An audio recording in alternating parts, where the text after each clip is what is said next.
All right, so education. So libertarians have been talking a long time about how to reform or totally redo education to make it better, or as a longer-term goal to separate education and state.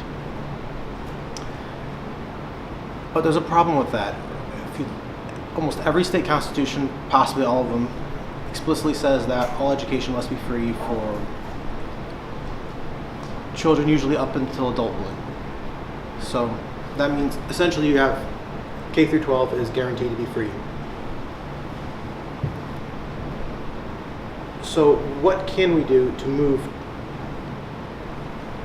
towards a separation of education and state? Well, I can tell you what the SHARP campaign is doing, and we're proposing a system, changing it from K through 12 to K through 10. But you might ask what we're doing with 11 and 12. They're gone, so what we're doing is we're shoving basically 2 extra years of education. They're guaranteed 2 free years of education. So if they wish to stay on the current track, they can essentially, existing classrooms and teachers who might otherwise have been laid off would instead be teaching college level courses. So if you stay in the high school, you'll end up getting your associate's degree. And from there you could either go to university or to work. However, the more important thing is you don't have to actually go on that track. So after you finish your 10th grade, you actually reach a branching point.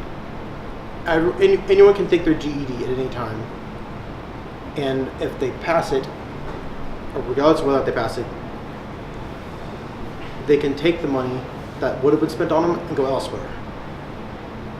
So they can go to trade school, they can use it toward an apprenticeship or some kind of special training program. It doesn't matter. And in fact,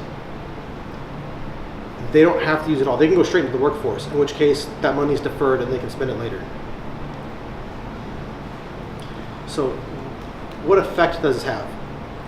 You've eliminated 2 years of education, so even if the things I'm going to mention following this don't happen, you still decrease the total amount of education spending. So that means that money gets spent elsewhere, so you've made the economy more efficient. But what also happens is, so what I'm trying to go for is I'm reducing the inflation that has happened over time with credentialing by basically taking the 2 years, which is primarily spent smoking weed and playing video games, to be honest, and they get to take that doing something else productive. And if, like I was saying, a lot of people go to trade schools or they go to their high school for junior college, who's the loser in this? Suddenly universities will have a lot less people going to them, because those first 2 years, very few people will be going to them for that. Only out-of-staters. So universities will be faced to make very difficult choices to reduce spending so that they can lower prices. Typically what the right has always suggested is the way to solve the high prices for university is to get rid of all the student loans, which would cause a collapse in demand, which thereby bring prices back down to earth. But all you really need to do is collapse the demand. You don't actually have to take away the student loans, which you can't really do at the state level. This you can do at the state level, which is much easier to do than gaining control of Congress. So I thought it was clever. And it's gold if you're campaigning. This is actually selling really well in New York with both the left and the right, because the right likes the idea of vouchers, which is kind of doing. The left likes the idea of free college. You're kind of giving them free college. And you're attacking the public school system by giving away free college.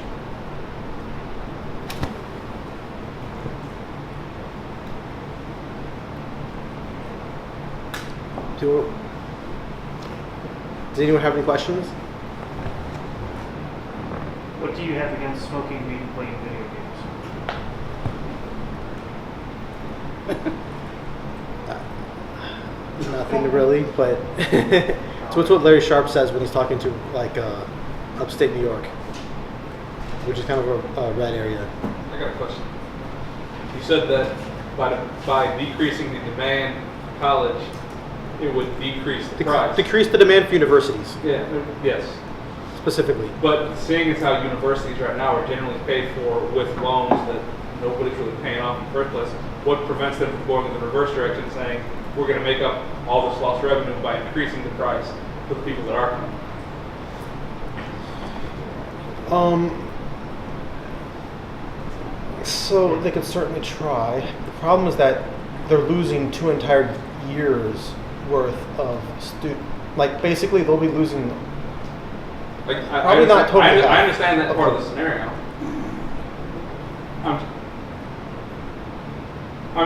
It's obvious. I'm sure somebody has thought about the idea that they could just go in a bucket, which is raise the price even more, because nobody's really paying for it. So there is a supply side. There's a supply side, but there's also a demand side. If the demand is low for them, then they won't be able to just raise it infinitely. And and even with all these student loans, if they raise it above, like that far above, then people will decide to go to out-of-state universities instead. I mean, they will be, in theory, be able to raise it a little bit in that sense if they went to decide to go that route, but not very much. And they would be significantly weaker. And I still win because there'd be a lot less education spending. You don't win, you live in Illinois. But both in reduced spending by the state, but also in reduced total economic expenditures. Well, especially as a percentage of GDP. Yeah, economically speaking, if you have a loss in demand, you're not going to raise prices. You raise prices with increase in demand.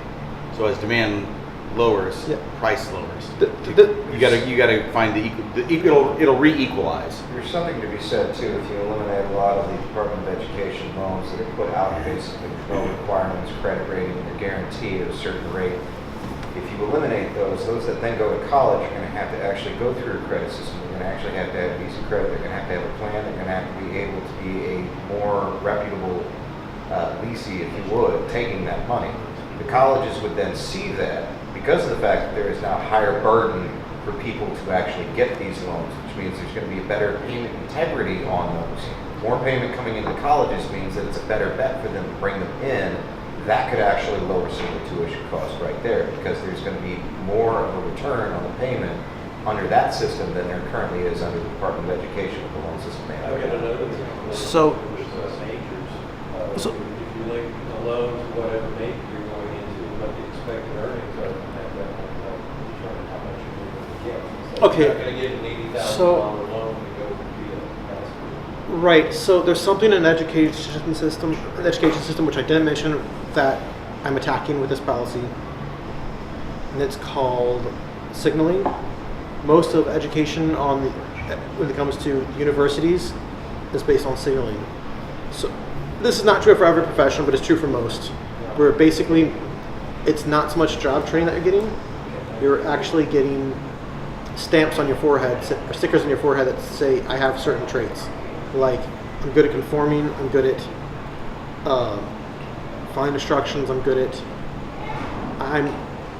above average intelligence, etc. Nothing to do with things you learn in school, yet people are spending ridiculous amounts of money and taxpayer dollars to get these stickers on their forehead. And it's a very inefficient way of signaling things. And because conformity is one of them, it requires cultural change. And this kind of thing will help force a cultural change. And part of the policy is we're de-emphasizing college and university. So we're helping identify people who aren't academically inclined and putting them in the trade schools and other avenues. And another goal is to weaken the degree system so that alternatives to degrees for credentialing will emerge. And I think universities will ultimately play a part in that. But by taking away the general education portion of what they do, for the most part, that will be part of it because there will be all about career training at that point, in theory. And and by strengthening trade schools and all the alternative education institutions, by taking away a lot of their, what's it called? By pulling away a lot of their students, then they'll be forced to be more competitive in that regard, because other schools will attempt to take advantage of the situation and offer strictly vocational training. In fact, I'm hoping to see businesses get involved in vocational training so that they can pick graduates straight out of school without having to worry about things like they did with universities, because it's all about signaling. Training workers is expensive. It's a big deal for them. Yep. And to know whether or not we're successful with that particular thing, there's something called sheepskin effects. Basically, if you take two people, you give one person a college degree plus all of the education, and you give another person the exact same education, no degree, the person who got the degree will make a lot more money than the person without the degree, without the same education. And if that sheepskin effects diminish, then it's working. All right. Any more questions for Michael? Yeah, I got one question, because, and I don't know the answer to this, but we kind of went through a case study, if you want to call it, or prototype, when the zoo had that Baja campus, and enrollment went down significantly. What was the reaction in Missouri on that, in terms of tuition? I'm not sure what happened in Missouri. They didn't get down. They just tried to ride it out. First of all, Delaney's brother still paid the same price for the next 2 years afterwards. First of all, Missouri doesn't charge tuition at all. That's right. Who doesn't? What's that? Missouri doesn't charge tuition. Yeah, they do, don't they? Georgia doesn't, if you're a resident. Missouri doesn't. They call it a user fee. Yeah, getting thousands and thousands of fees, but they're not allowed to charge tuition. Oh, I didn't realize That's that. state.